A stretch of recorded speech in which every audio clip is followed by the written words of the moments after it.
Welcome to the Practice Podcast, conversations probing the nature of practice. I'm your host, Dave Fearon, co-author with Peter Vaill of the digital book on Practice as a Way of Being. Find it at mylibrary.world. And now to our show. I got to take a deep breath before I start this because honestly, I've been hoping to have a conversation with Fred Miller since Peter Vaill asked me almost 7 years ago. Wow. Dave, do you think you can find Fred Miller out there? I'd love to have a three-way conversation. Oh, I think about him all the time. Well, he's under my skin too, in the best possible way. Let's start with that, Fred. Folks will see when I put the description together that you are very active in consulting in the Jameson organization and have been very much a visible leader in the org development world. But let's go back. I feel finally I've vindicated myself with Peter's spirit because here we are. When did you first connect with Peter Vaill?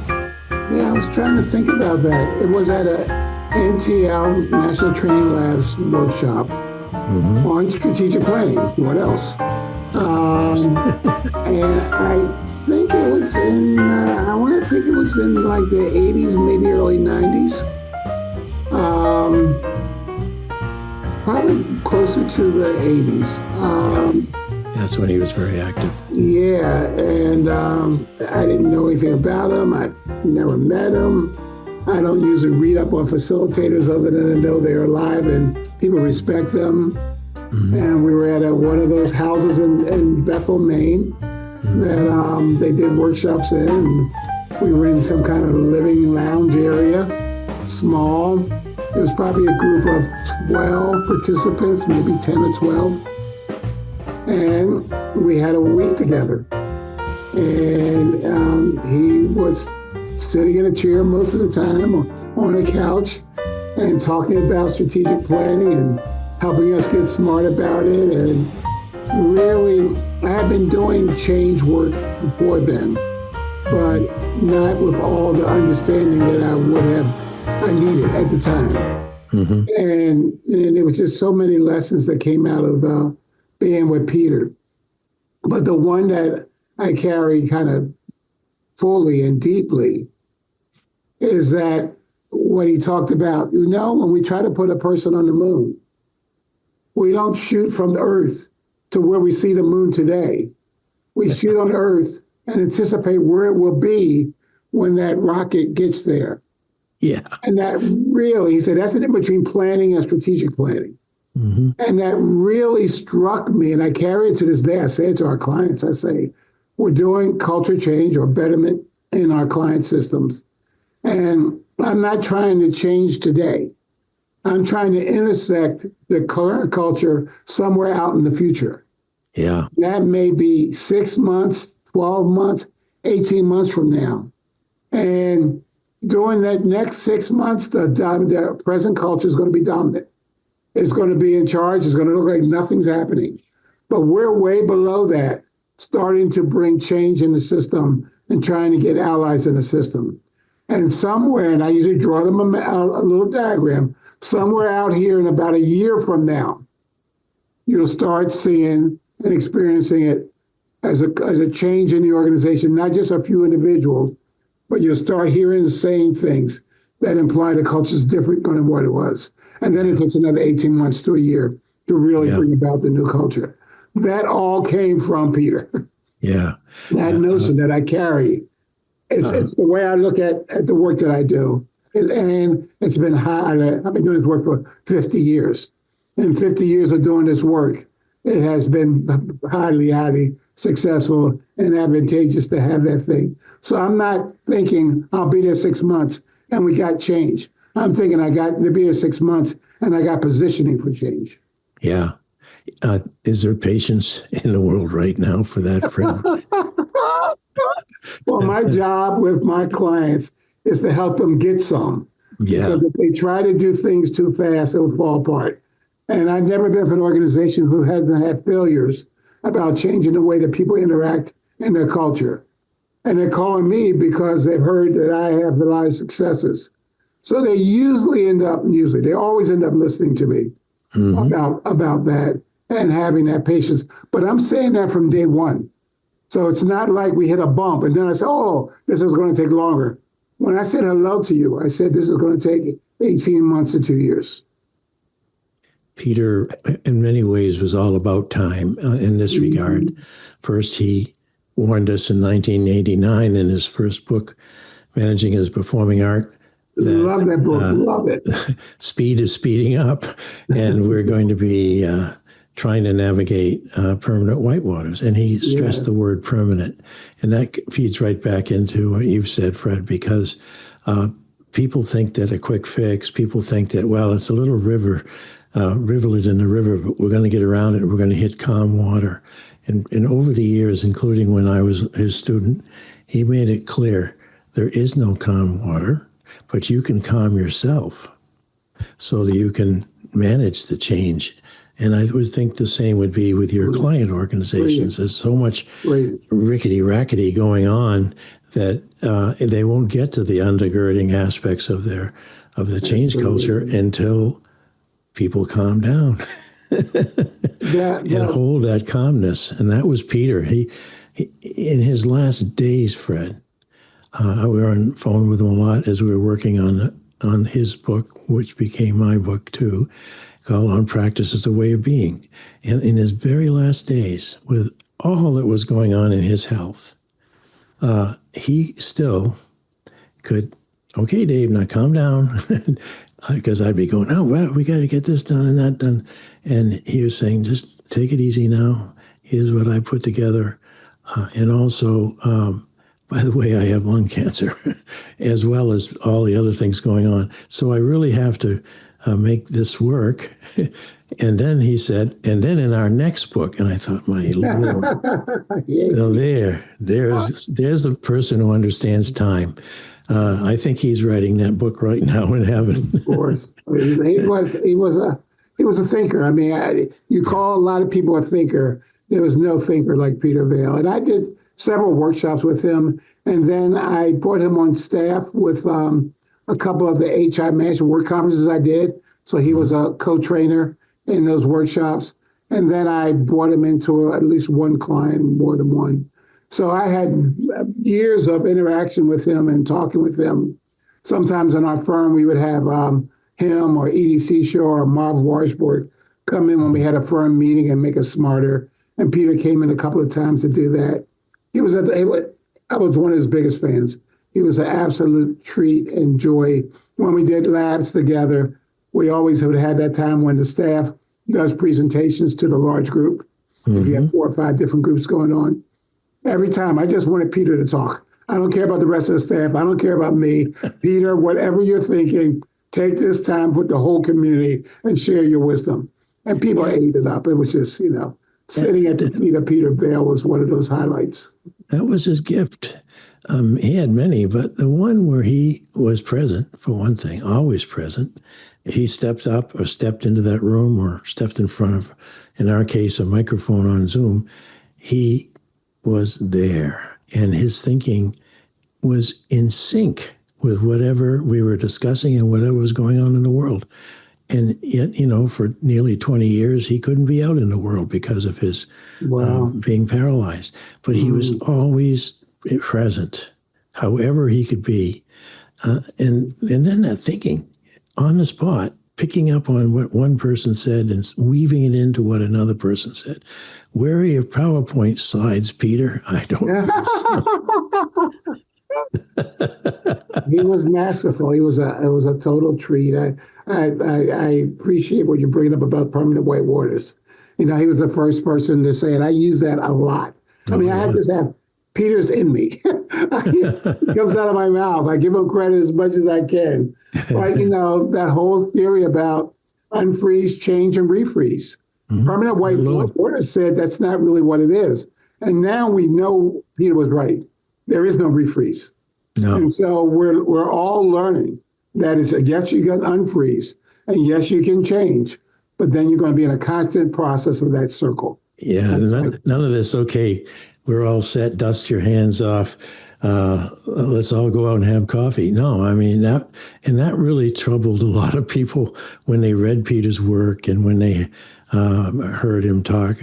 He had a few three-way conversations of the podcast. I talked him into podcasting, and he loved it. And there were several people of my former students, mainly, who Peter got in touch with. And one of them said something to the effect of, well, finally I'm settled in, and she came out of her doctoral program and into a very big company. She said, finally I'm settled into a career path. And Peter said, settled? Settled? Let's explore that word. He could pick a word and not put her down, but actually elevate her realization that she was only beginning the next few minutes of whatever is going to be going on forever. And in fact, I think she's still a very successful internal OD consultant in that company. 7 years later. I want to go to you, though, Fred. We've been lauding Peter, and we should, for both of our reasons. But before MTL and before way back, rolling it way back, when did you catch the fever of wanting to help organizations? On one level, it probably was early in my life. I'm an African-American man, grew up in the inner city of Philadelphia, lower middle class family, working father, mother worked at home raising the family. And so my father taught me very well. You work, you do your job, you show up, you be there. On his last day, he ended up with a brain aneurysm. And his last day, he tried to go to work. And somebody saw him in the neighborhood and saw him being confused and brought him back home. And he eventually went to a coma and died from there. Yeah. And so I have for lots of reasons, I have a very strong work ethic. Mm-hmm. My mom worked in the community, did volunteer work in the community, volunteer work at every school that I ever attended. Mm-hmm. Because I was, my neighborhood school was a black school, but they had magnet schools around Philadelphia. And so I ended up going to majority white schools because the reality was you got a better education at those schools. Well, you and my mother learned how to live in a bigger world. Yeah, my mother always joined the PTA, always was in the Parent-Teacher Association, always there looking out for me. That one teacher said to my mother, oh, no, they had this computer system that automatically put you in different tracks. So they put me in the commercial track. So I was going to study, I was going to be in woodwork and shop and all those kinds of auto mechanics and all that. And my mother went up to school and said, what is this? My son's going to college. My mother didn't even know what college was, but she knew the word. Neither of my parents graduated from high school. So my mother was not even a high school grad, neither was my father. Mm-hmm. And so she said, no, my son's going to college. I mean, there's no ifs and buts about it. Well, no, look at his grade, look at who he is. And who he is, looking at who he is was probably the underscore, this black kid, where would he be going other than the commercial? Mm-hmm. He said, look, you put my son in the academic track. I'll take responsibility for him doing well there. But don't you not put him there. And so there I was. I was in the academic track. And that led me to going to Lincoln University, a historically black college outside of Philadelphia. And I was in college from 64 to 68. That was pretty rough times. An incredible time to be in college. Yeah. An incredible time to be in a black college as a black person trying to understand the world. Yeah. It was transformational. That's when the sit-ins were happening in the South, and people from my school, we gathered food up, and then some students went down and delivered food in the South. That's when the Black Panthers started, and they were Black Panthers on our campus talking about Black Panther. My major professor, Charles Hamilton, wrote the book Black Power with then named Stokely Carmichael. Oh, my Lord. So that's close.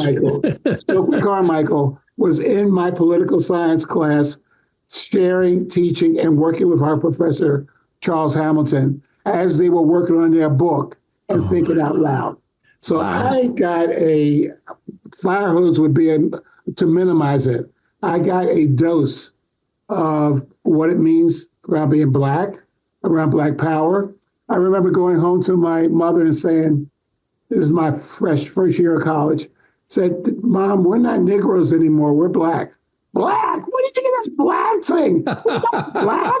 I said, Mom, yes, we are, we're black. And that was Oh, like incredible. And the reality of it is black is a political term. It's not a descriptive term. I'm not no, black no, in no. color, but I'm black in philosophy, in origin, in my roots.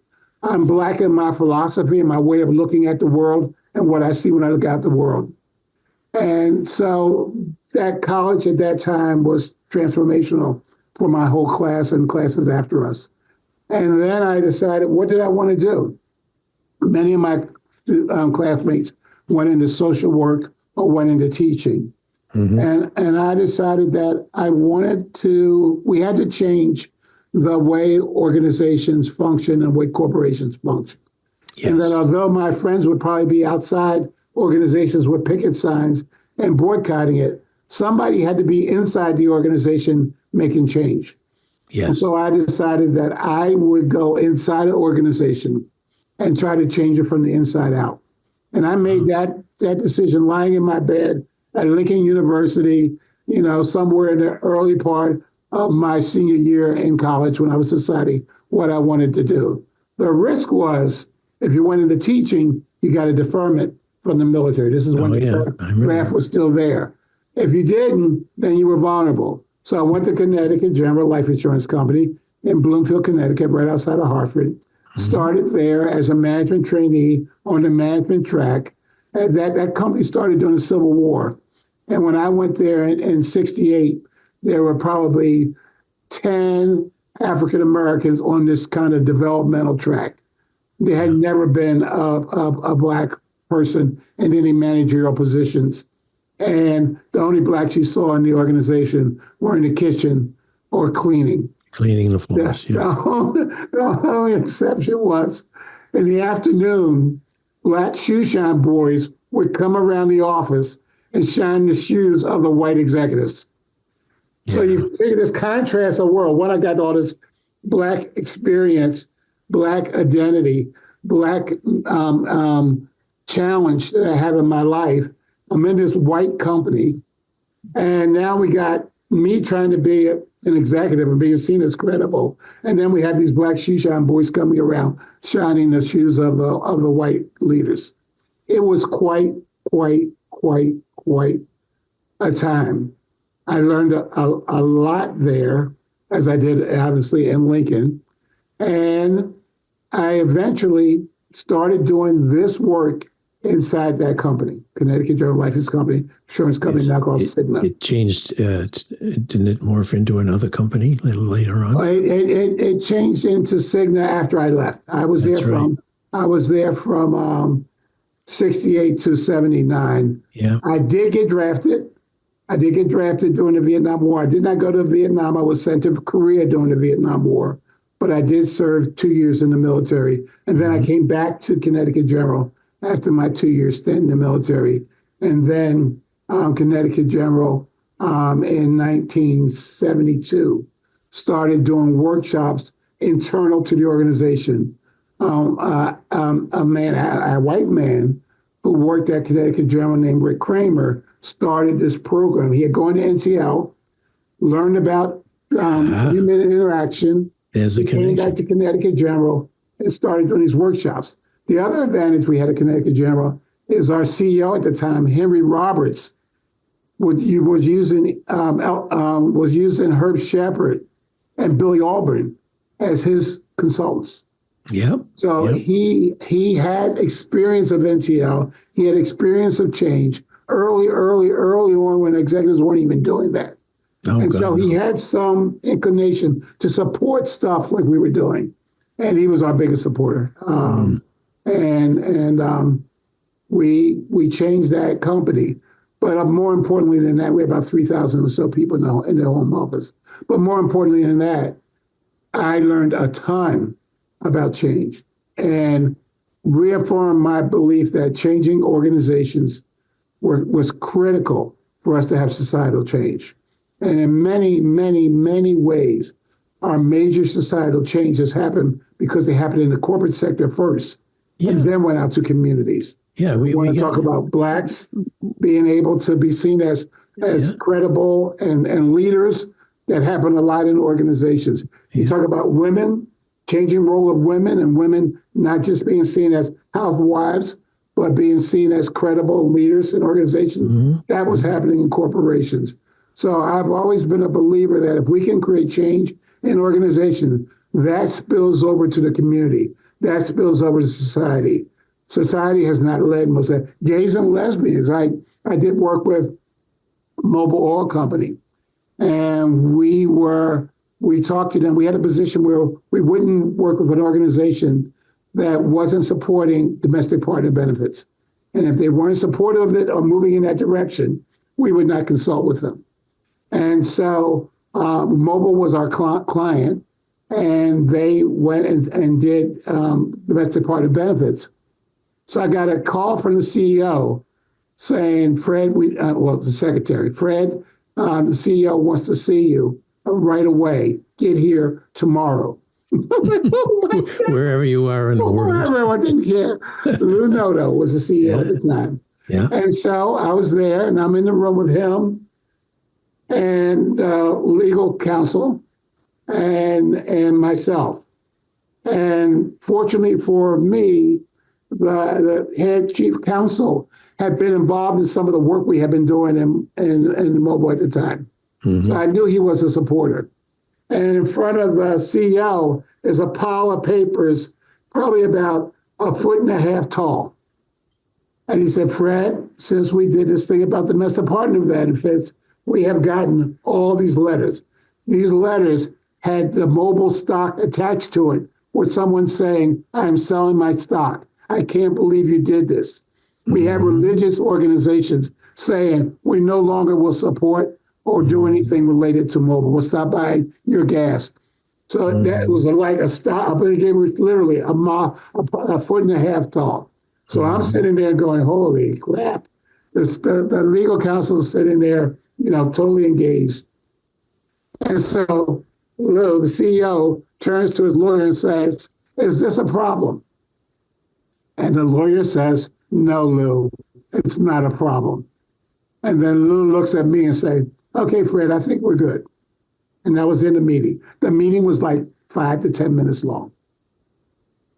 Mobil at the time was the 6th largest company in the Fortune 500. Oh, absolutely. It was the first company in the Fortune 500 top 20 or 30 companies to do domestic partner benefits. Yep. After Mobil did domestic partner benefits, most of the other companies did domestic partner benefits. If nothing else happens in my life, that moment was worth everything I've done and everything I learned. And my commitment it could have gone another way, couldn't it? I mean, he could have put his hand on those letters. And nowadays it would be social media. And he could have said, I own it. I owe my allegiance to the stockholders, and these are stock certificates that are coming back at us. I know it's been lovely. I wish we could do it, but maybe another decade. Totally. I can't imagine if he'd said that, how you'd feel. And now look at Target and DEI and Target. I mean, we're not a DEI firm. We're a culture change firm, culture betterment firm, and we're working on the people side. And clearly in that inclusion, we wrote the first book on inclusion, the Inclusion Breakthrough. And we wrote that in the early 80s. So we believe in inclusion without question. And I believe in diversity and I believe in equity. Putting those initials together and how they've been used has been harmful. And people haven't even understand what the damn initials meant, but it just used as a target. So yes, he could have done what Target did recently. Yeah. But he didn't. He didn't because we had been there long enough that we had credibility. We had been there long enough that legal knew, we're going to have problems, but we're bigger than the problems that we may face as a result of this.